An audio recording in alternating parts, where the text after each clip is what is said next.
ഓണം എന്ന് കേൾക്കുമ്പോൾ ആദ്യം നമ്മുടെ മനസ്സിലേക്ക് ഓടി വരുന്നത് പൂക്കളല്ലേ. അപ്പൊ ഇന്നൊരു പൂക്കളായാലോ? ആദ്യം ഡിസൈനൊക്കെ വരച്ചിട്ട് നടുവിൽ നിന്നും ഓരോ നിറത്തിലുള്ള പൂക്കളും ഇട്ട് കൊടുക്കാവേ. നിലം കാണാതെ തിക്കി നിറച്ചിടുമ്പോഴേ പൂക്കളത്തിനൊരു ഭംഗിയുള്ളൂ കേട്ടോ.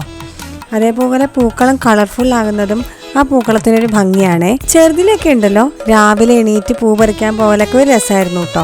ഞങ്ങളുടെ നാട്ടിലൊക്കെ ഓരോ ദിവസവും ഓരോ വട്ടം കൂട്ടിയായിരുന്നു. ഇപ്പൊ കാലമൊക്കെ മാറിയില്ലേ, എല്ലാവരും വീട്ടിൽ തന്നെ ഭംഗിയുള്ള ഡിസൈനുകളൊക്കെ വരച്ചിട്ട് പൂക്കളം ഇടില്ലേ. ഞാൻ ഈ പൂക്കളം ഇടുമ്പോൾ ഉണ്ടല്ലോ എപ്പോഴും ഗ്രീൻ കളർ കൊടുക്കാനുള്ള ടെൻഡൻസി കൂടുതലാട്ടോ എനിക്ക്.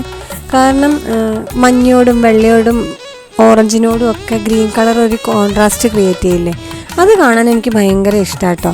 അപ്പോൾ ഇതും കൂടി ഒന്ന് പരീക്ഷിച്ച് നോക്കിയാലോ.